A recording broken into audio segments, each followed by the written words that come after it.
Salut tout le monde, bienvenue à notre nouvelle édition sur la glace, édition du 30 novembre 2020. C'est déjà notre huitième podcast balado-diffusion cette saison, malgré tout, malgré les zones rouges, malgré les confinements que certains doivent vivre. Ben, nous, on est là, puis on est toujours heureux de vous retrouver à chaque semaine pour cette balado-diffusion qui traite de hockey amateur, de hockey junior, des meilleurs espoirs, traite un peu tous les sujets en dehors de ce qui se passe peut-être dans la LNH. On sait que dans la LNH en ce moment, il ne se passe pas grand-chose. On attend toujours une fameuse date de retour. J'imagine qu'on va la connaître incessamment. Beaucoup de matériel aujourd'hui pour vous en exclusivité sur notre balado-diffusion. Le téléphone sonne, mais ce n'est pas grave parce que je ne réponds pas. Je suis désolé, là, vous allez entendre un téléphone pendant quelques instants, mais on s'en fout. On est occupé avec la balado-diffusion, puis c'est pas mal plus important. On va parler à Maverick Bourque des Cataractes de Shawinigan, qui est en confinement depuis une semaine dans sa chambre d'hôtel à Red Deer, en Alberta, parce que la semaine dernière, lorsqu'on a enregistré la balado-diffusion, on se disait, en parlant du lendemain, du mardi 24, il y a un gros match demain, dernier match intra-équipe, les Rouges contre les Blancs, et c'est ce qui va décider du sort de plusieurs joueurs. Mais ce match-là n'a jamais eu lieu en raison des éclosions, en raison de 2 cas positifs au sein de l'équipe Canada Junior. On a été obligé de confiner, et vraiment persévérant le téléphone, obligé de confiner les joueurs dans leur chambre d'hôtel pour pour une période de 14 jours. Donc, ça va se terminer dimanche prochain. Alors, depuis ce temps-là, il n'y a pas eu évidemment aucune activité sur la glace. Les joueurs sont à double tour dans leur chambre. Alors, on va aller voir tantôt Maverick Bourque des Cataractes de Shawinigan, à qui j'ai parlé un petit peu plus tôt aujourd'hui. La bulle de la Ligue de hockey junior majeur du Québec s'est terminée vendredi au Centre Vidéotron à Québec. Il y a eu des matchs toute la semaine dernière. Ça s'est très bien passé. Il y a eu également 6 matchs présentés en Abitibi, 3 à Val-d'Or, 3 à Rouyn-Noranda. On va revenir là-dessus aussi. La grande question, et j'ai mis en ligne une chronique au rds.ca un petit peu plus tôt aujourd'hui. Maintenant, on fait quoi? À quand le prochain match? Parce qu'on n'est pas sûr de rien. Là. Il n'y a rien au calendrier pour l'instant cette semaine en raison des zones rouges et tout ça. D'ailleurs, demain, le 1er décembre, la Ligue junior majeure du Québec va tenir un point de presse virtuel pour un peu justement faire le point sur la suite des choses et revenir sur des matchs en environnement protégé. On va également revenir sur le dernier week-end de Cole Caulfield au hockey universitaire. On sait qu'à RDS, on vous a présenté 2 matchs en fin de semaine des Badgers de l'Université Wisconsin et de Cole Caulfield, qui, il faut le dire, n'a pas eu un gros week-end. Et un petit peu plus tard également à l'émission, parmi mes invités, on aura Mark Whiteman, président et chef de la direction de la nouvelle équipe de la ECHL de Trois-Rivières, à qui j'ai parlé vendredi. Ça commence vraiment à prendre forme du côté de Trois-Rivières, cette nouvelle équipe de la ECHL. Alors, ça va tomber ça dans notre giron, dans le giron de Sur la glace. Alors, on va suivre ça également au cours des prochains mois, quand cette concession-là, qui doit commencer ses activités en octobre 2021, va se mettre en marche. Également, parmi mes invités, pour revenir sur la bulle, j'ai oublié de le dire, le directeur général de l'Armada de Blainville-Boisbriand, Pierre Cloutier, dont l'équipe trône au premier rang là, en termes de taux d'efficacité de la Ligue de hockey junior majeur du Québec avec une fiche parfaite de 8 victoires et aucune défaite. Alors, c'est un peu le menu qui nous attend là, au cours des prochains 30-35 minutes qu'on sera avec vous. Tout de suite, donc, on va revenir sur, résumer un petit peu ce qui s'est passé au camp de sélection d'équipe Canada Junior. Ben, c'est pas compliqué, il n'y a rien eu. Lundi dernier, on a parlé avec le défenseur Lucas Cormier des Islanders de Charlottetown dans le cadre de notre balado sur la glace. C'était journée de congé lundi dernier, le 23 novembre, et depuis, plus rien. On a eu un point de presse avec André Tourigny jeudi dernier pour faire un peu le point, les dirigeants de Hockey Canada qui nous ont expliqué un petit peu qu'est-ce qu'il en retournait, mais c'est pas compliqué. En ce moment, les joueurs sont enfermés dans leur chambre d'hôtel. Ils ont chacun un vélo stationnaire. Ils ont des réunions par Zoom. Ils font toutes sortes d'activités sociales pour tenter de passer le temps, c'est le cas de le dire, et on est en attente. Et ce qu'il faut comprendre, c'est que le championnat mondial de hockey junior, la Fédération internationale, espérait que chacun des pays puisse avoir sa formation presque complétée pour le 7 décembre. Ça, on parle de lundi prochain. Et Équipe Canada Junior, évidemment, était prêt à se plier à ça, avoir une liste de 25-26 joueurs là, pour le 7 décembre. Mais là, on n'ira pas sur la glace avant le 7 décembre. Alors, il est possible qu'on doive retrancher les joueurs sans que l'équipe ait à retourner pour une seule séance d'entraînement et ne se fier simplement qu'à ce qu'on connaît des joueurs et aussi, bien sûr, aux 2 matchs intra-équipe qui ont eu lieu là, samedi et dimanche dernier, pas le week-end qui vient de passer, mais la semaine dernière. Alors, c'est évident là, que pour l'instant, il y a beaucoup d'incertitudes. Les joueurs sont enfermés dans leur chambre d'hôtel. Ils passent 2 semaines là. Et peut-être qu'ils vont se faire dire le 6 décembre au soir, bien, vous savez quoi, messieurs, merci d'être restés 2 semaines en confinement, mais là, on doit vous retourner à la maison parce qu'il faut présenter notre liste de 25 joueurs et vous n'en faites pas partie. C'est des choses qui sont possibles. Alors, évidemment, ce n'est pas la situation qu'on souhaite à personne. Les 46 joueurs sont toujours là-bas. Il y a certains des 5 de ces 46 joueurs-là qui n'ont même pas joué un seul des 2 matchs intra-équipe. Ceux qui arrivaient des États-Unis, en plus de Ridley Gregg et de Xavier Simoneau, qui, eux, attendaient des tests COVID, alors n'ont pas été en mesure de se faire valoir. Ce n'est pas évident pour eux présentement. Alors, tout de suite, tiens, pourquoi pas se transporter une entrevue que j'ai réalisée il y a quelques heures en matinée là, du 30 novembre 2020, pour ceux qui nous écoutent de façon virtuelle, en différé. C'est une entrevue avec le capitaine des Cataractes de Shawinigan, Maverick Bourque, qui nous parle comment ça se passe en confinement dans une chambre d'hôtel de l'Alberta.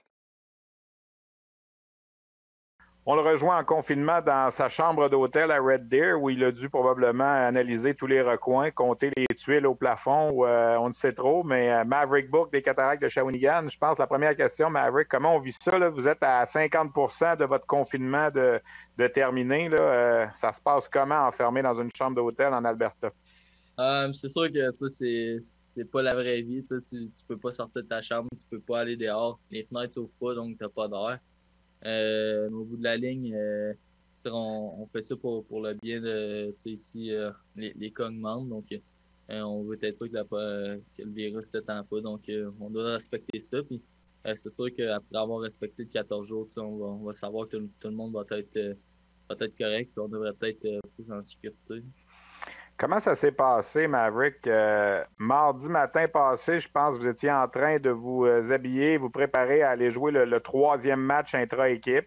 Un match qu'on disait important parce qu'on savait qu'il était pour avoir des premiers retranchements tout de suite après. Puis là, quoi, vous recevez un message de vous restez dans votre chambre, vous sortez plus. Est-ce que tu m'expliquer un peu le fil des événements?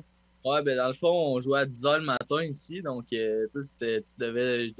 j'avais mis mon cadran, je pense, à 6 h 15. Donc, mon cadran il sonne, j'arrive pour me lever. Puis, en même temps, je regarde mon téléphone.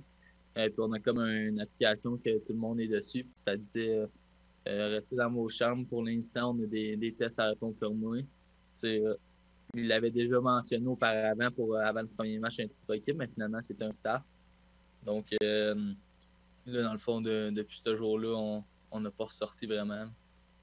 Vous étiez 2 par chambre. Là, j'ai compris qu'on vous a déménagé. Vous êtes maintenant tous seuls dans vos chambres, c'est ça? Ouais, c'est ça. Maintenant, on est tous rendus seuls. Donc, là, vous parlez comment? C'est simplement des conversations électroniques, des séances Zoom. Comment on occupe une journée? J'ai cru comprendre qu'on vous a fait livrer un vélo stationnaire dans vos chambres et tout ça, mais on fait quoi pendant le 16 heures qu'on dort pas, mettons? Hein? Ben, tu dois t'occuper.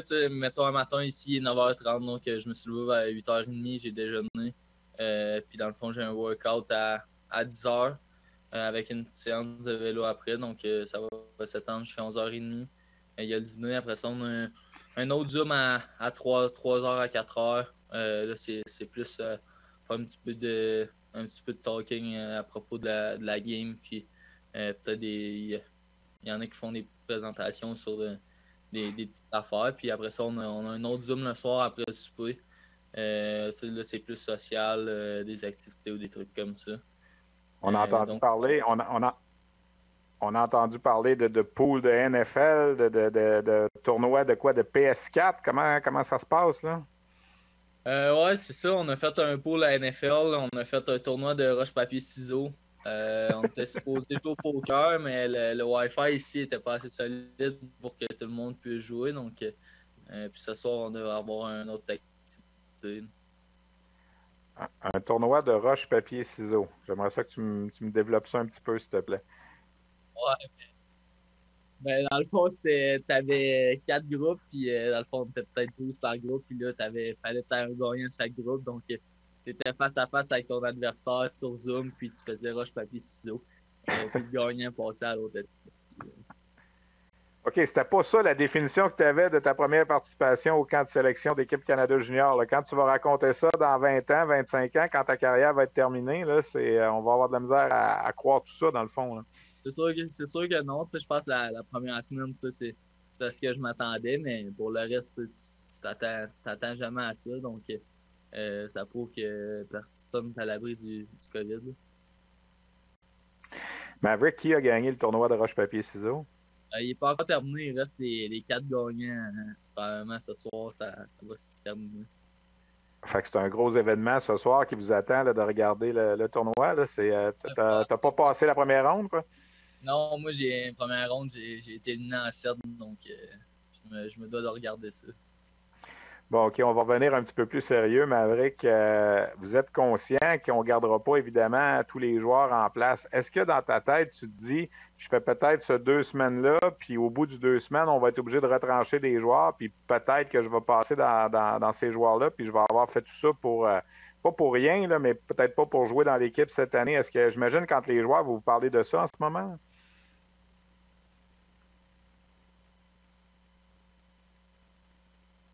Je te dirais que, tu sais, j'ai au courant que présentement, on est comme 46-47, puis on garde seulement 25. Donc, peut-être que les coupures vont se faire directement après les 2 semaines. Rendu là, tu sais, c'est pas de quoi que je contrôle présentement. Donc, présentement, je me concentre à essayer de rester en forme, faire mes trainings, faire du vélo. Puis après ça, il adviendra ce qu'il adviendra. Est-ce que tu as l'impression que si jamais cette décision-là arrive, on va se fier plus avec les joueurs de 19 ans, qu'on va y aller plus avec l'expérience versus peut-être les plus jeunes, dont tu fais partie, vu que tu as seulement que 18? Là? Je penserais pas. Je pense qu'ils vont vraiment y aller avec leur feeling. Je pense que s'ils ont un feeling que là, un 18 ans a plus sa place qu'un 19 ans, ils vont prendre cette décision. Donc, au bout de la ligne, je pense qu'ils vont vraiment y aller pour faire en sorte que l'équipe soit le meilleur possible.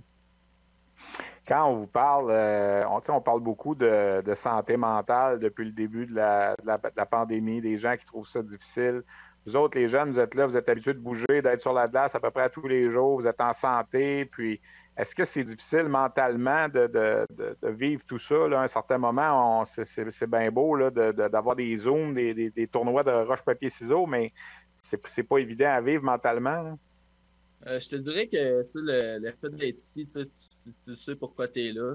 Je te dirais que c'est moins peu ici, mais je te dirais qu'à Shawinigan, avant d'avoir la bulle, c'était quand même très dur mentalement pour la majorité de l'équipe. Tu sais jamais, tu joues un match, mais tu sais jamais si c'est quand il va le prochain. Donc, c'est sûr que c'était dur, mais présentement, mentalement, ça va quand même bien parce que je sais que j'ai quand même la chance de participer à un tournoi que je rêve depuis que je suis jeune. Donc, de ce côté-là, présentement, ça va quand même bien.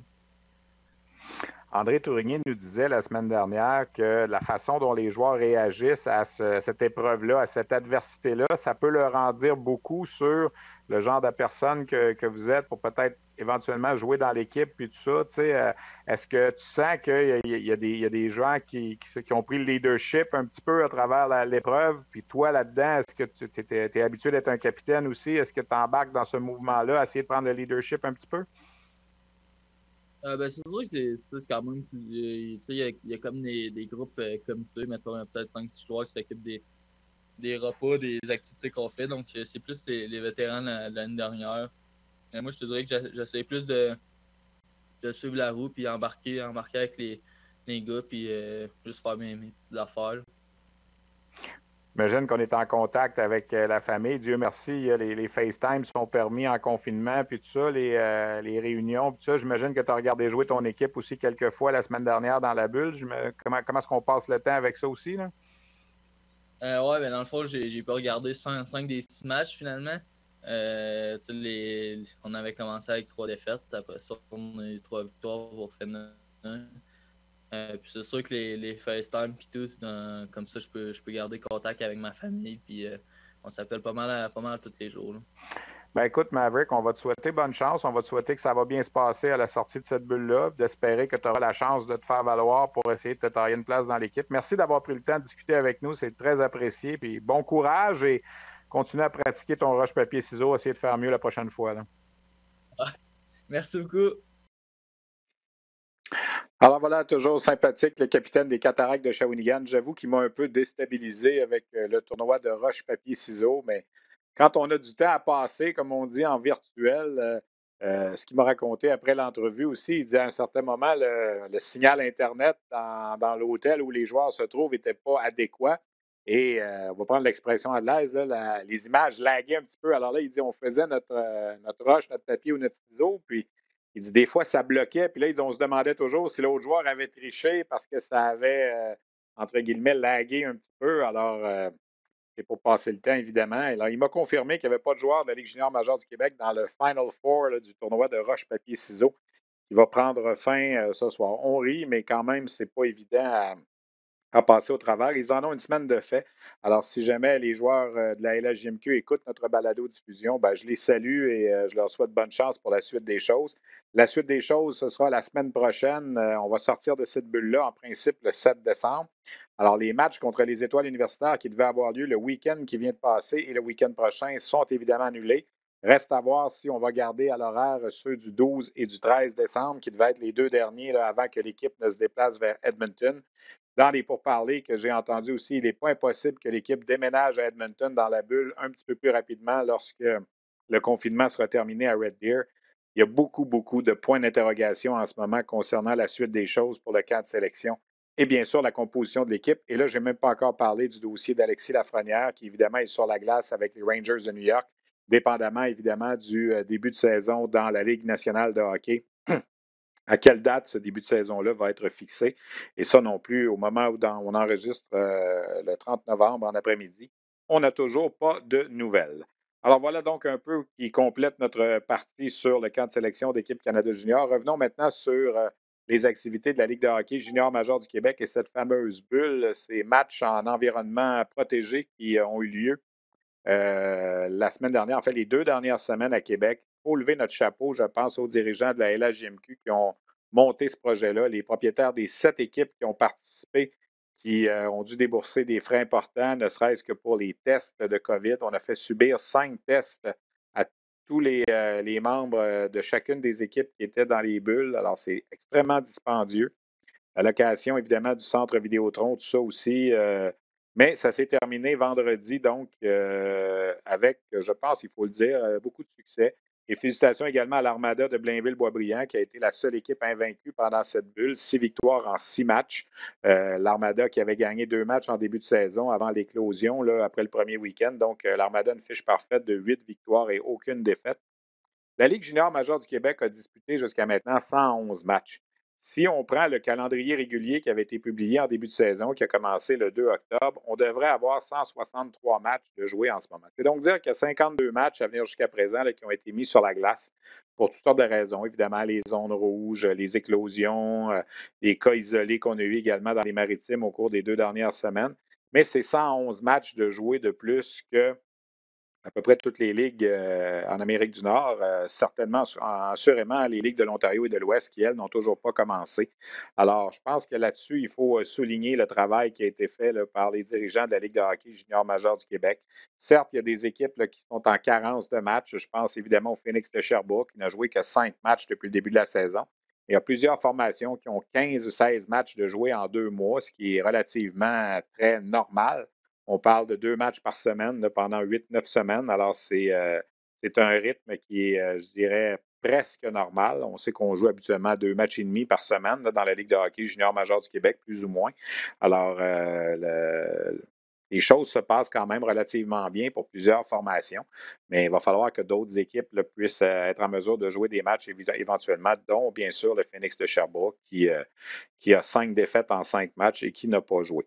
Un peu pour faire le bilan de ce qui s'est passé dans cette bulle-là et pour revenir aussi sur le début de saison, j'ai pensé m'entretenir avec Pierre Cloutier, qui a déjà fait partie du groupe de propriétaires des Huskies de Rouyn-Noranda et qui, depuis quelques années maintenant, est le directeur général de l'Armada de Blainville-Boisbriand, une équipe qui, comme je viens de le dire, là, connaît un excellent début de saison.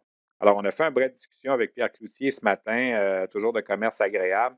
Il nous parle de son bilan, si on veut, de la bulle, de l'expérience en environnement protégé, mais également de ce qui nous attend maintenant dans les prochaines semaines. Parce que là, il y a une période de transaction qui s'en vient dans la Ligue junior majeure du Québec. Quand est-ce qu'on va jouer les prochains matchs? Est-ce qu'il y aura d'autres bulles comme on l'a fait à Québec? Ben voilà un peu le point de vue de Pierre Cloutier, directeur général de l'Armada de Blainville-Boisbriand. Mon invité, le directeur général de l'Armada de Blainville-Boisbriand, qui a une fiche parfaite depuis le début de la saison, 8 victoires, aucune défaite. C'est un début de saison, Pierre, j'imagine, oui, un peu spécial à cause de tout ce qui se passe, mais en même temps, beaucoup de succès pour ton équipe. Parle-moi d'abord peut-être des succès de ton équipe. Comment t'expliques ça? Est-ce qu'on s'attendait à un tel départ? Ça serait mentir de dire qu'on s'attendait à une fiche parfaite de 8-0, là, mais on s'attendait à un très bon départ quand même. On a une équipe là, qui grandit ensemble là, depuis quelques années maintenant, là, un noyau de joueurs qu'on a élevé, puis ils sont rendus à maturité avec certains ajouts au travers de ça, puis une bonne chimie d'équipe. Je pense que ça résume bien là, le résultat présent. Vous ne l'avez pas eu facile. Là. Dès le premier week-end, après 2 victoires, on a dû se mettre en quarantaine là, avec l'éclosion qui est arrivée, puis tout ça. Puis on s'est retrouvé 5-6 semaines sans jouer. Comment est-ce qu'on a passé à travers ça? C'était pas évident là, pour les joueurs puis l'organisation? Hein? C'était pas évident pour les joueurs. C'était pas évident pour le coaching staff non plus. Là. Bruce, avec son équipe, là, ils ont fait un travail formidable, honnêtement. Là, pour organiser, si tu veux, là, un certain protocole parce que c'était une première à la Ligue, là, naturellement, là, une éclosion. Alors, il fallait voir à mettre en place un protocole de retour au jeu, de concert avec notre médecin d'équipe. Puis là, on s'est aperçu qu'il fallait passer des tests spécifiques parce que la littérature montrait qu'il pouvait avoir, dans des cas très limités, là, il pouvait avoir des problèmes cardiaques subséquents. Alors, on a suivi le protocole à la lettre et puis ça a pris beaucoup de temps à cause de tout ça, là, de rapatrier tout le monde en même temps. Fait qu'ultimement, là, on a eu à peu près 4 jours de pratique avant de rentrer dans la bulle avec tout le groupe ensemble. Mais pour répondre à ta question, c'est la créativité. Là, je vais citer encore l'équipe de coach, là, la créativité, là, mettre en place... faire des suivis, puis mettre en place là, des systèmes de pratique, puis par la suite, là, des matchs, puis des activités là, pour quand même stimuler les joueurs là, parce que c'était pas... C'est pas ce qui s'est passé, puis ça s'est super bien passé. Nos joueurs ont très, très bien répondu. Pierre, on a parlé à quelques occasions à Bruce après les matchs, durant la bulle. Écoute, il avait l'air d'un enfant qui s'amusait, il tripait. C'est le fun de se retrouver avec les joueurs puis tout ça. Si tu me résumais l'expérience de passer 11-12 jours là, dans un hôtel à Québec et de se promener simplement entre l'hôtel, l'aréna, puis simplement se concentrer sur le hockey. En plus, vous avez gagné tous vos matchs, là, mais je veux dire, au-delà de la victoire, de l'expérience peut-être hors glace et d'apprendre à connaître votre groupe. Là. Ça a été fantastique. Honnêtement, une de mes phrases fétiches, c'est derrière chaque chose qui arrive, il y a tout le temps un trésor caché. Ça a été une expérience formidable. On a tissé des liens serrés. Ça a été un team building extraordinaire. Frédéric Collerette, notre directrice aux communications, était là. Elle aussi, on a appris à la connaître encore mieux. Puis, on a pu voir, il y avait une énergie extraordinaire. Il y avait des défis quand même là, à relever. Il y avait toujours le spectre d'autres cas positifs qui pouvaient survenir parce que tout le monde était testé dans la bulle, là, naturellement, aux 2-3 jours. Et puis, mais malgré tout, là, ça s'est extrêmement bien passé. Puis, encore une fois, les liens qui se sont tissés entre les joueurs, entre le coaching staff, avec les gens de la Ligue également, les gens de la Ligue qui étaient très présents, avec qui on a eu des échanges, puis qui ont fait un travail colossal, bien, tout le monde est dans une situation particulière, puis c'est pas facile, il y a beaucoup de pression. Puis je pense aux gens de la Ligue, là, je pense à Pierre Leduc, à Martin Lavallée, Maxime Bloin qui était là, notamment Richard Trottier était là également. Ces gens-là ont beaucoup de pression. Il y a du monde qui se plaigne. C'est pas toujours parfait, mais il y a beaucoup de choses que les gens découvrent au fur et à mesure, mais leur capacité de s'ajuster est extraordinaire. Fait que j'inclus les gens de la Ligue là-dedans là, parce que l'expérience, ça fait partie de tout ça. Ultimement, là, quand je sors de là, je me dis, la Ligue junior majeure du Québec, c'est une grande famille. Puis on a consolidé nos liens ensemble là, durant ces 11 jours-là. On a réussi au Québec présentement, Québec Maritime là, a joué 111 matchs de hockey depuis le début de la saison. On est rendu à la fin du mois de novembre. Il y a certaines équipes. Il y a Sherbrooke qui a joué seulement 5 matchs, puis vous et Québec, vous avez joué seulement 8 matchs. On fait quoi maintenant, Pierre? Là, je sais que vous avez une réunion dans les prochaines heures. On fait quoi? Est-ce qu'on se bat encore pour essayer de continuer la saison ou si on remet ça en janvier? Est-ce qu'on va créer d'autres bulles qui sont dispendieuses? Oui, vous autres, vous avez peut-être des propriétaires avec les reins solides, mais il reste que pour certaines équipes, c'est pas évident. En ce moment, on fait quoi? C'est quoi la suite? Pour moi, c'est une bonne question, Stéphane. J'ai beaucoup de difficultés à répondre à ça. Moi, je pense que tout contexte où est-ce qu'on peut jouer dans un environnement sécuritaire, je pense que c'est envisageable. Moi, je salue la Ligue d'avoir eu l'initiative, le leadership de nous faire commencer la saison malgré que d'autres n'ont pas emboîté le pas. Je pense qu'avec du recul, ça a été bénéfique. Je pense que nos joueurs, s'ils étaient restés chez eux, ils auraient été sujets à pogner le COVID, la même affaire. Là, ils sont tombés dans un environnement contrôlé. On a pu les éduquer par rapport à la pandémie. On s'est assuré que ils ont continué leur étude, ils ont continué leur développement sur glace. Bref, tout ça, pour moi, c'est positif. Maintenant, c'est l'aspect monétaire, pour moi, c'est un élément que je ne contrôle pas et que je respecte énormément. C'est sûr que c'est une question de coût qui va peser dans la balance parce que les moyens pour pouvoir jouer, la Ligue a fait la démonstration qu'elle était capable de trouver des façons de faire. Maintenant, est-ce que les ressources financières vont être là? Cette réponse-là appartient aux propriétaires, puis on se doit de la respecter. Il y a un autre dossier, habituellement, quand le mois de décembre se pointe, c'est les transactions que les DG font. Tu as une équipe, on le disait au début de l'entrevue, qui a 8 victoires et aucune défaite en ce moment, qui, en termes de pourcentage d'efficacité, est première de la Ligue junior majeure du Québec. Tu as une équipe qui est assez âgée en termes de moyenne d'âge. Donc, tu es une équipe qui, en principe, devrait essayer de se renforcer pour espérer connaître une bonne deuxième moitié de saison et, le cas échéant, avoir du succès en série. Avec la situation qu'on vit en ce moment, le DG de l'Armada fait quoi? Les autres DG font quoi dans cette situation-là? Parce qu'il ne faut pas se le cacher non plus. Quand on veut s'améliorer pour gagner, il y a l'aspect monétaire aussi. On va jouer longtemps en série, on va remplir notre building, ça va amener des fonds à l'équipe. C'est pas le cas en ce moment, là. Exact. Moi, pour ma part, je veux pas gagner à tout prix. Je veux gagner, je suis un gagnant. Puis je dis là, c'est toute l'organisation, là, les partenaires là, qui travaillent avec moi. Moi, pour ma part, je trouve qu'il est trop tôt présentement pour prendre une position ferme à savoir qu'est-ce qu'on va faire. Je sais qu'il y a des équipes qui sont très actives présentement pour s'améliorer. Je trouve que c'est montré beaucoup de guts, comme on dit en anglais, là. Et puis, je respecte ça, évidemment. Mais pour ma part, moi, je pense que la sagesse, c'est d'attendre de voir comment que les choses vont évoluer, qu'est-ce que la Ligue prévoit pour les temps à venir, qu'est-ce que la santé publique prévoit pour les temps à venir. Puis je vois pas pourquoi précipiter nos décisions là, avant à ce stade-ci. Là. Au moment où on se parle, la date limite de transaction n'est pas coulée dans le béton encore. Là. Normalement, c'est le 6 janvier, là, mais c'est rien de définitif encore. Fait que, il y a du temps en masse. Puis moi, je pense que la sagesse, là, c'est de laisser le temps faire son œuvre avant de prendre des décisions à cet effet-là. Est-ce que tu as l'impression que dans les transactions, il va y avoir des clauses COVID qui vont être placées cette année? Parce qu'on sait, l'an passé, il y a des équipes qui ont acheté des joueurs, là, je mets le terme acheté entre guillemets, là, mais qui ont payé le prix pour se renforcer, puis il n'y a pas eu de séries éliminatoires à la fin, puis ils se sont retrouvés avec rien. Évidemment, on ne pouvait pas le prévoir en janvier l'an passé, ce qui était pour arriver, mais là, on le sait que c'est une chose de possible, que peut-être, encore une fois, il n'y aura pas de séries éliminatoires ou il n'y aura pas de Coupe Memorial. Est-ce que tu as l'impression que dans les transactions, ce que tu entends présentement, les DG disent toujours, ben OK, je vais chercher tel joueur, je paye ce prix-là, mais si jamais il n'y a pas de série, tu vas me rembourser tel choix de repêchage? Définitivement que ça va aller dans ce sens-là. Là. Je te dirais pas que ça va être des remboursements, mais je pense qu'il va y avoir des transactions avec des conditions progressives, si je peux m'exprimer ainsi.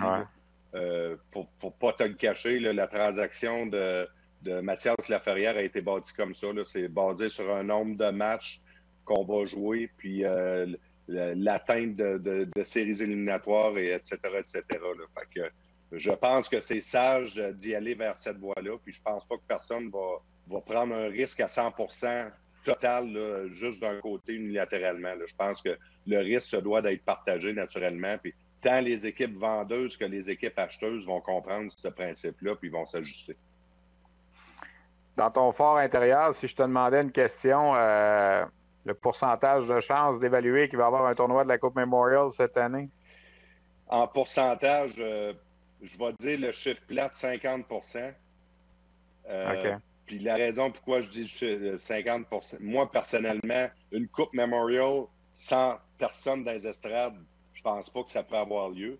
Maintenant, est-ce que les décideurs vont trouver une formule où est-ce qu'ils vont pouvoir générer les revenus pour justifier la dépense de la tenue d'un tel événement? Possiblement. Je pense que c'est ça qui va faire la différence. Mais moi, je ne vois pas comment ils vont pouvoir remplir un building là, à Coupe Memorial, là, même à la fin juin, là, quand que le gouvernement nous dit que les gens vont être vaccinés à la fin en décembre 2021. Là, moi, je vois difficilement comment on peut mettre du monde dans le building. Là. Fait que ça va dépendre si les décideurs, comme je dis, s'ils sont capables de trouver une formule où est-ce que les coûts vont être absorbés là, par les commanditaires ou quoi que ce soit. T'amènes quoi comme point? Je vais te laisser là-dessus comme dernière question. Quand tu vas te présenter à cette rencontre-là cet après-midi avec les gens de la LHJMQ, on veut jouer absolument encore en 2020 ou on est prêt à ce que le prochain match, ce soit peut-être le 15 janvier 2021 dans un environnement protégé ou quoi de même? T'amènes quoi comme point cet après-midi? Moi personnellement, je suis plutôt flexible, honnêtement. Je pense qu'il n'y a rien qui doit être fait coûte que coûte. Je pense que je reviens à ce que je disais tantôt, l'aspect monétaire est très important, puis je respecte ça. Pour avoir déjà fait partie d'une organisation en tant qu'actionnaire, les coûts sont très élevés, c'est difficile de faire ses frais. Alors, si l'aspect financier nous le permet, moi, je pense qu'il faut se donner la chance de jouer d'autres matchs avant la pause. Mais sinon, je pense que la sagesse, ça va être d'attendre après les fêtes, là, puis de préparer aussi là, l'entre-deux, là, c'est-à-dire il faut retourner nos joueurs chez eux, il faut s'assurer d'avoir un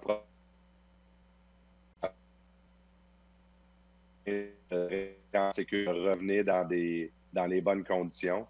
Fait qu'il y a ces éléments-là aussi qui pèsent en balance. Là. Alors, moi, pour ma part, là, ça va relever un peu là, du sentiment général, là, je te dirais. Et Pierre Cloutier, peut-être juste une dernière, je m'en permets une. Il y a une nouvelle qui est sortie vendredi à la fin de la bulle qui disait que les joueurs devaient être mis en confinement en sortant de la bulle. Est-ce que finalement ça a été confirmé? Est-ce que tes joueurs en ce moment doivent être en confinement là, au moment où on se parle? On n'a pas eu de certitude à cet effet-là, mais moi, pour ma part, là, on a été testé 5 fois, tout testé négatif. On retourne dans nos environnements qu'on était avant de rentrer dans la bulle. Moi, puis je rajouterais par-dessus ça que sur les 32 participants de l'Armada, il y en avait 24 là, qui avaient contracté le COVID. Fait que, en principe, jouissent d'une immunité pour au moins 3 mois. Alors, basé sur tous ces éléments-là, moi, je te dirais qu'on n'a pas eu de directive claire à cet effet encore. La Ligue nous a dit là, qu'il devait s'assurer de la suite là, avec la santé publique, mais pour ma part, tout le monde présentement est dans un environnement sécuritaire. Là. Tout le monde est retourné dans un environnement sécuritaire.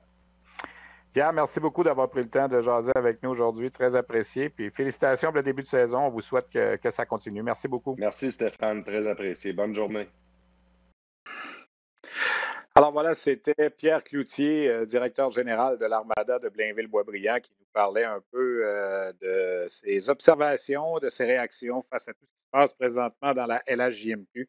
Chose certaine, en tout cas, son équipe s'est très, très bien adaptée en ce début de saison. 8 victoires en 8 matchs. Les 3 gardiens ont été utilisés pendant la bulle. Ils ont tous gagné leur match, que ce soit la recrue Charles-Édouard Gravel, que ce soit Félix Anthony-Étier, qui n'avait pas gagné un seul match avec le Titan d'Acadie Batters l'an dernier. Et évidemment, Olivier Adam, qui a signé 6 victoires. Le défenseur Miguel Tourigny, qui connaît un excellent début de saison. Même chose pour Luke Henman, et je pourrais en nommer plusieurs. Liachev également. Alors, l'Armada qui a 8 victoires en 8 matchs. En passant, le record de la Ligue junior majeure du Québec pour le meilleur début de saison, c'est 16 victoires consécutives. Alors, on est à moitié chemin. C'est les Remparts de Québec de 72-73 qui ont réussi cet exploit-là. Peut-être vous dire que l'Armada a amorcé la saison 2013-2014 également avec 10 victoires de suite. Donc, on n'est pas encore rendu au record d'équipe pour l'Armada. On est à 8 présentement et on ne sait pas quand sera le prochain match. Pour compléter un peu sur ce qui s'est passé dans la LHJMQ hors bulle, en fin de semaine, les Foreurs de Val-d'Or ont reçu l'Océanique de Rimouski pour 3 matchs. Ça a été 3 victoires des Foreurs. 3 victoires acquises avec, en dépit de l'absence de Jonathan Lemieux, le gardien de but des Foreurs, qui, parce qu'il a été en contact de rapprocher avec quelqu'un qui a testé positif, a dû lui aussi être mis en isolement, mis de côté, si on veut, pour 14 jours. Alors, c'est le jeune Blackburn, la recrue, qui a signé les 3 victoires des Foreurs en fin de semaine. Et je regardais les statistiques des gardiens des Foreurs, que ce soit Blackburn ou que ce soit William Blackburn ou Jonathan Lemieux. Les deux ont une moyenne 2,28 dans le cas de Lemieux, 2,29 dans le cas de Blackburn et des taux d'efficacité de 907. Alors, les Foreurs ont un excellent début de saison, aussi seulement une défaite en temps réglementaire en 15 matchs. 10 victoires et 4 défaites en bris d'égalité. Dans l'autre série, en fin de semaine, c'est le Drakkar de Bécomo qui est allé chercher 2 victoires en 3 matchs contre les Huskies de Rouyn-Noranda. Après avoir perdu le premier match, le Drakkar s'est ressaisi à gagner vendredi et dimanche. Hier, ça a été Lucas Fitzpatrick qui a réalisé le jeu blanc pour le Drakkar de Bécomo. Incidemment, le joueur de la semaine dans la LHJMQ, c'est Justin Robida des Foreurs de Val-d'Or qui, en 3 matchs contre Rimouski en fin de semaine, a récolté 4 buts et 4 passes. Robida qui répond aux attentes, 20 points en 15 matchs depuis le début de la saison, 8 buts et 12 passes. Il est le premier pointeur des Foreurs de Val-d'Or et on a réussi tout ça en dépit de l'absence de Jacob Pelletier qui évidemment est au camp de l'équipe canadienne à Red Deer, lui aussi en confinement.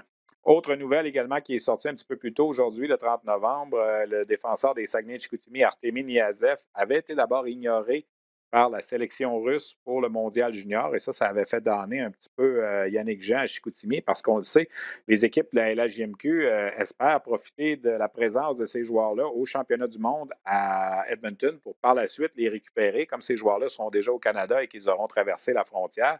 Et là, Niazev n'était pas sur la liste de départ, mais un blessé à la ligne bleue de l'équipe russe fait en sorte que Niazev a été ajouté et fera partie là, du contingent russe qui va se présenter à Edmonton pour le championnat mondial de hockey junior qui doit débuter le 25 décembre. Également en marge du championnat du monde de hockey junior, mais aussi de la Ligue junior majeure du Québec, Hockey Canada fait connaître la liste des officiels qui vont participer au championnat du monde de hockey junior. Bon, évidemment, habituellement, il y a des arbitres de tous les pays, mais comme on est en 2020 et que rien n'est pareil en raison de la COVID, bien, ce ne sera que des officiels canadiens qui vont travailler cette année au mondial junior. Et parmi le contingent, bien, il y a 8 officiels de la Ligue junior majeure du Québec qui ont été retenus, soit 5 arbitres et 3 juges de ligne.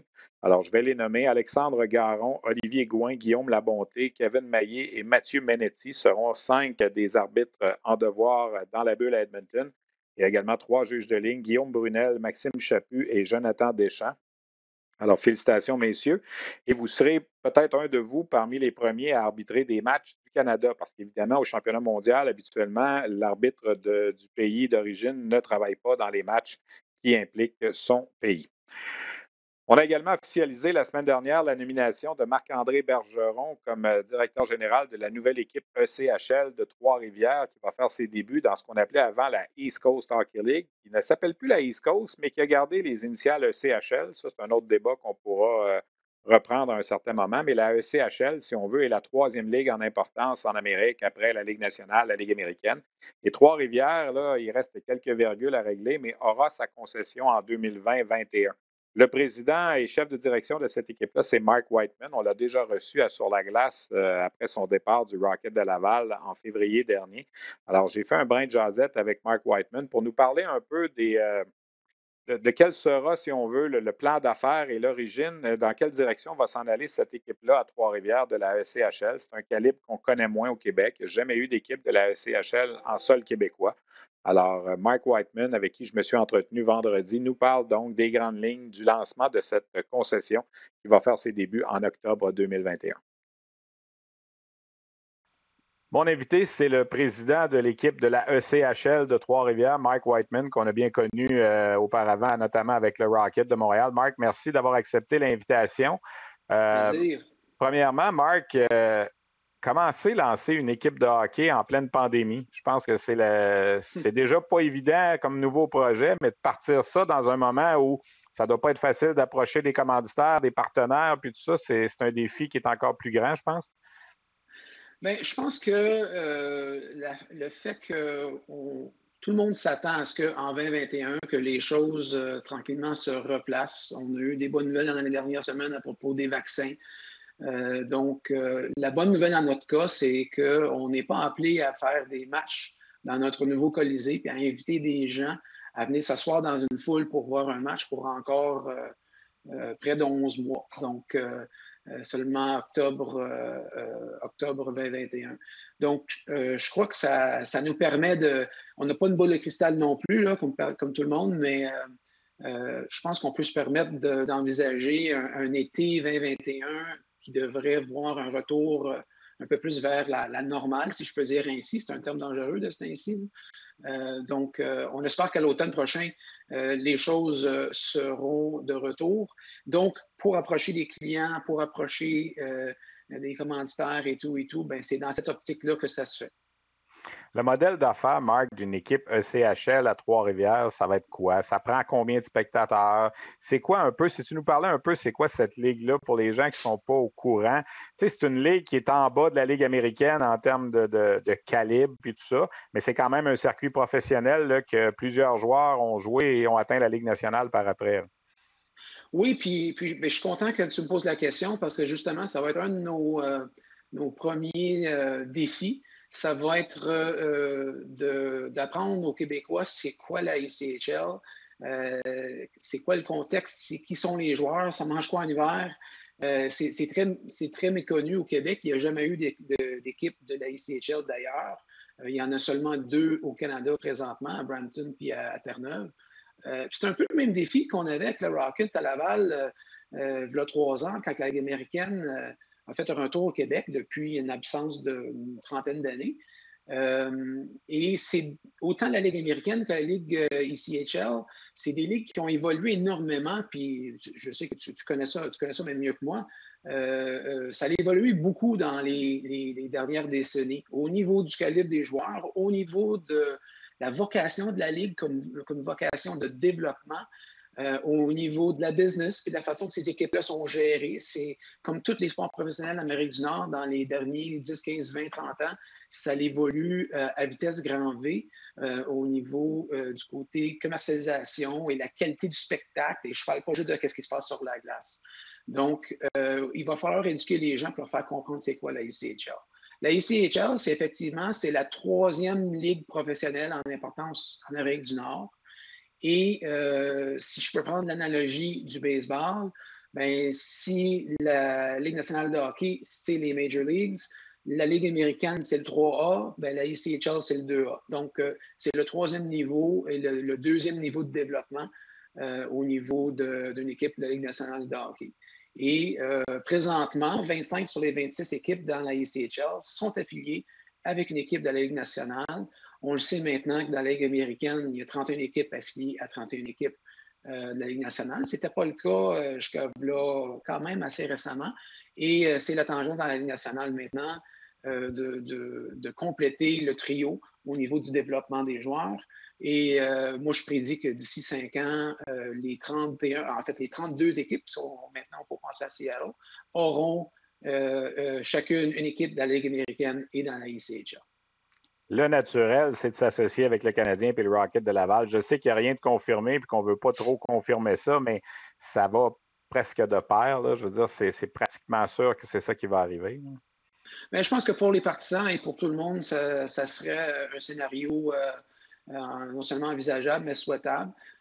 Mais on se doit, nous, d'abord, d'avoir notre dernier. Il reste une petite étape qui est surtout une formalité, d'avoir une approbation de la Ligue, un vote qui doit se faire au niveau des gouverneurs pour finaliser à 100% l'octroi de la franchise à Trois-Rivières. Et seulement à ce moment-là qu'on peut légalement signer une entente avec une équipe de la Ligue nationale. Donc, les discussions vont bon train et puis on espère avoir des bonnes nouvelles bientôt parce qu'on veut être capable, dès le départ, de démontrer aux gens que les joueurs qui vont jouer pour le club de Trois-Rivières, ben, s'ils vont monter dans les échelons d'une organisation de la Ligue nationale, ben, ils s'en vont où, puis ça se fait comment, puis quels sont les joueurs qui nous seront prêtés aussi, parce que, bon, environ la moitié des joueurs, c'est des joueurs qui vont être prêtés par l'équipe de la Ligue nationale, puis l'autre moitié des joueurs, et c'est la partie qu'on trouve particulièrement intéressante quand je dis autant Marc-André Bergeron que moi et l'ensemble des propriétaires et du groupe.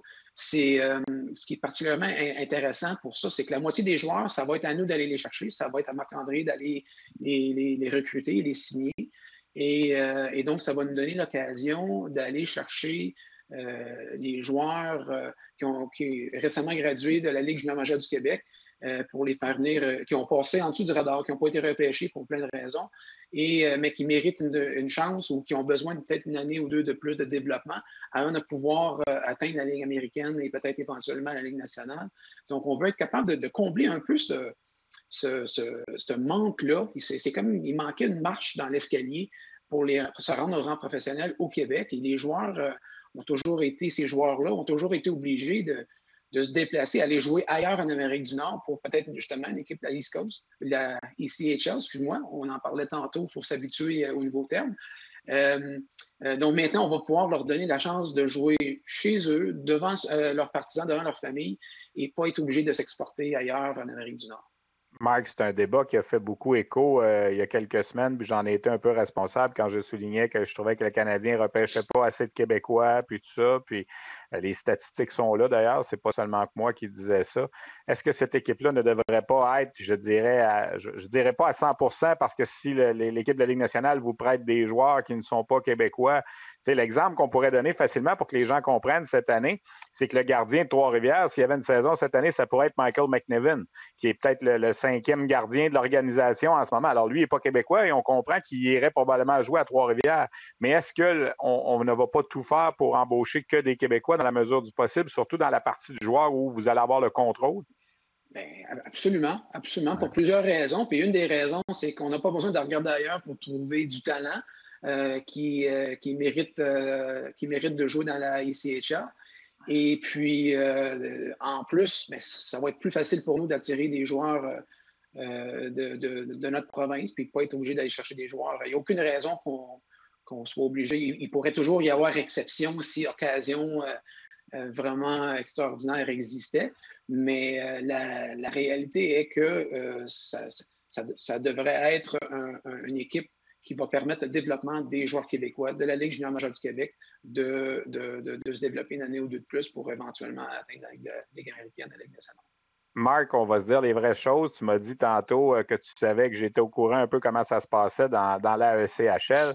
Il n'y a pas grand millionnaire dans la ECHL. Ce ne sont pas des salaires très élevés.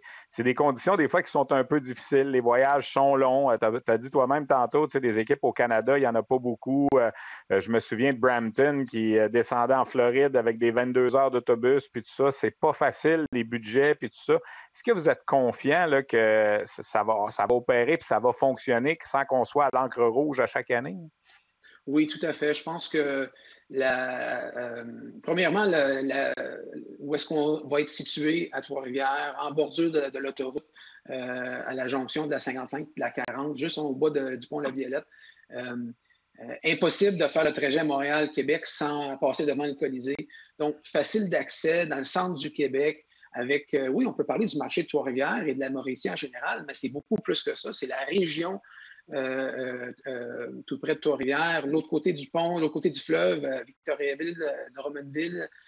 C'est toutes des villes avec des populations intéressantes. Mais, encore une fois, c'est encore plus régional que ça, notre objectif. Le Canadien est l'équipe du Québec pour la Ligue nationale, les Rockets, l'équipe de la Ligue américaine du Québec. Et notre objectif, ça va être l'équipe pour représenter le Québec au grand complet pour ce niveau-là des rangs professionnels. Donc, on va beaucoup plus large que juste Trois-Rivières et la Mauricie. Et je pense qu'il y a amplement de place pour une équipe de plus, surtout à ce niveau-là, au rang professionnel. Est-ce que vous avez déjà une idée du budget d'opération d'une équipe de la ECHL? Vous avez sûrement fait des recherches avec d'autres formations. On parle de quoi? Là, beaucoup plus élevé qu'une équipe junior majeure, par exemple, ou en termes de comparaison? Mais quand même, ça joue dans les eaux d'un 4-5 millions par année. Okay. Ça dépend beaucoup des situations, des villes et tout. Mais oui, c'est facile pour nous de se comparer parce que les propriétaires de l'équipe sont aussi les propriétaires des Growlers de Terre-Neuve, qui sont la filiale des Maple Leafs. Et une équipe qui opère depuis une couple d'années. Donc, ils connaissent bien déjà un peu le contexte d'une équipe. Mais eux sont dans un contexte particulier parce qu'ils doivent prendre l'avion à chaque fois. Puis on l'a vécu quand les Fog Devils étaient là au niveau de la Ligue junior majeure. Là. C'est peut-être l'exemple qui n'est pas le bon exemple. Dans le fond, vous vous compariez peut-être plus à une équipe comme Brampton en termes de voyagement et tout ça? Ben oui, effectivement. Je prenais Terre-Neuve comme exemple parce qu'on, dans le fond, on connaît le pire scénario parce qu'ils ont des coûts de déplacement qui sont vraiment exorbitants.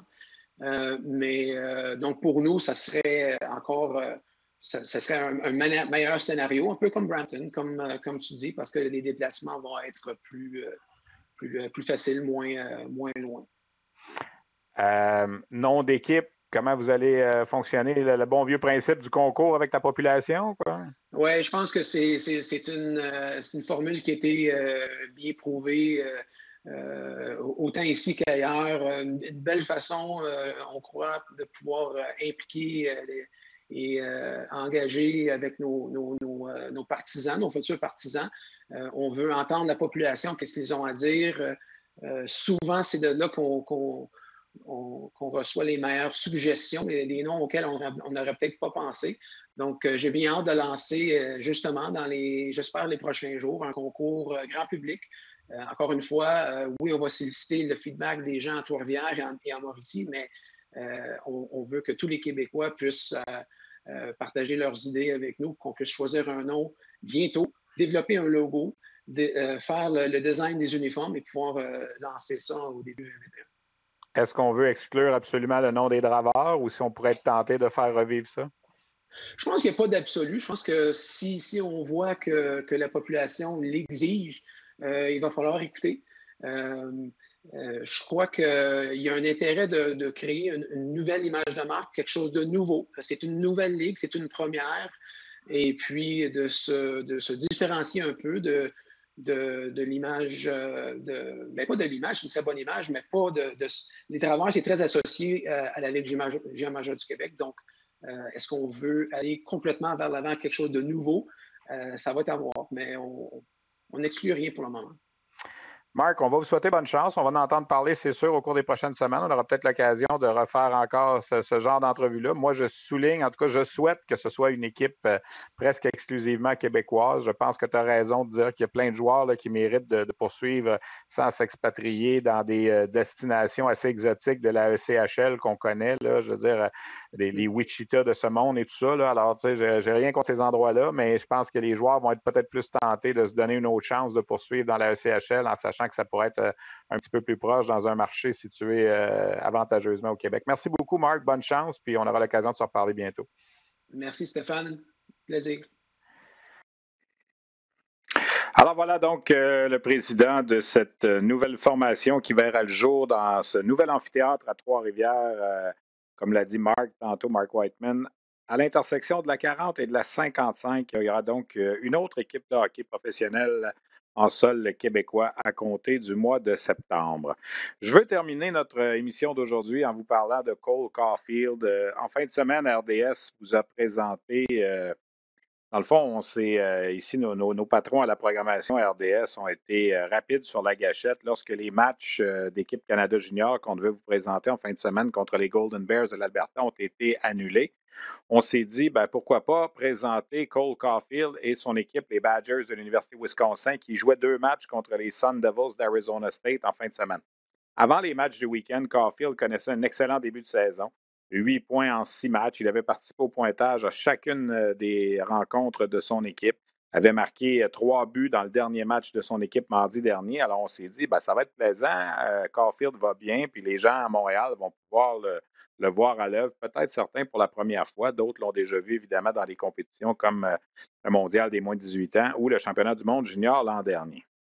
On vous a présenté ces 2 matchs-là, nous aussi, en se préparant, mon collègue Normand Flynn et moi, en se disant, je pense que c'est un duel inégal un peu. On regardait les statistiques sur la feuille, puis Wisconsin semblait beaucoup supérieur à Arizona State, qui n'avait marqué que 2 buts à ses 4 premiers matchs.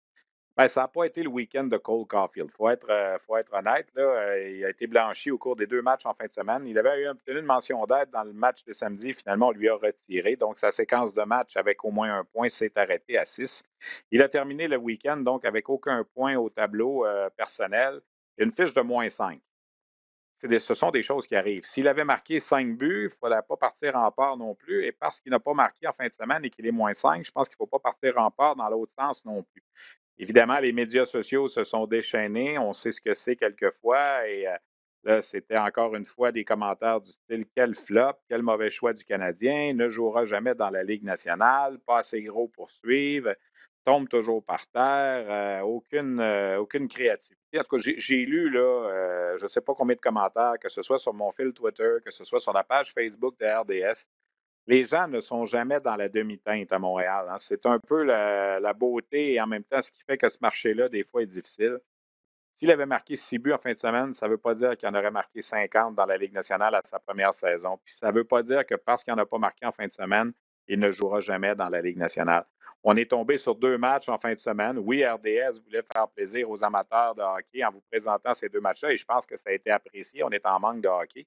Mais parce que Caulfield n'a pas eu un bon match ou 2 bons matchs en fin de semaine, ça ne veut pas dire que le joueur n'est pas bon, là. Il faut jamais aller trop haut quand ça va bien, il ne faut jamais aller trop bas quand ça va moins bien. En tout cas, c'est mon commentaire personnel. Je sais qu'il y a des gens qui sont d'accord et d'autres ne le seront pas, mais c'est comme on dit, c'est comme ça que ça se passe dans un marché de hockey comme celui du Canadien. Parlant de Caulfield et de l'équipe américaine, Hockey USA devrait faire connaître au cours des prochaines heures l'équipe qui va représenter le pays au championnat du monde de hockey junior. Caulfield va en faire partie, c'est évident. J'ai hâte de voir si on va retenir Thomas Bordelot de l'Université du Michigan, québécois qui joue aux États-Unis, qui a la double nationalité, qui est le fils de Sébastien Bordelot. D'ailleurs, on lui a parlé en entrevue lors de notre premier entraque en fin de semaine. Il connaît un excellent début de saison avec Wisconsin. Il n'a que 18 ans, alors il faudra voir si on va y aller de ce côté, du côté des États-Unis. On devrait connaître ça au cours des prochaines heures. Ben voilà, on avait une émission chargée, on vous l'avait dit, c'est complet. On a fait le tour pour cette semaine. On va se retrouver la semaine prochaine. En principe, le confinement de l'équipe canadienne va être terminé. Est-ce qu'on sera en mesure à ce moment-là de déjà vous dévoiler l'équipe? Est-ce qu'on sera en mesure de vous dire si Alexis Lafrenière fera ou non partie de l'aventure? On verra. Mais je tiens à remercier mes invités pour cette émission aujourd'hui. Mark Whiteman, président de l'équipe de la ECHL à Trois-Rivières. Pierre Cloutier, directeur général de l'Armada de Blainville-Boisbriand. L'attaquant Maverick Bourque, des Cataractes de Shawinigan, qui est à Red Deer présentement et qui nous a parlé de sa chambre d'hôtel là-bas en confinement. À la technique, Olivier Côté. À la coordination, Luc Dansereau. À la recherche, Christian Daou. Merci donc à toute cette belle équipe et on se retrouve la semaine prochaine pour une autre émission de Sur la glace.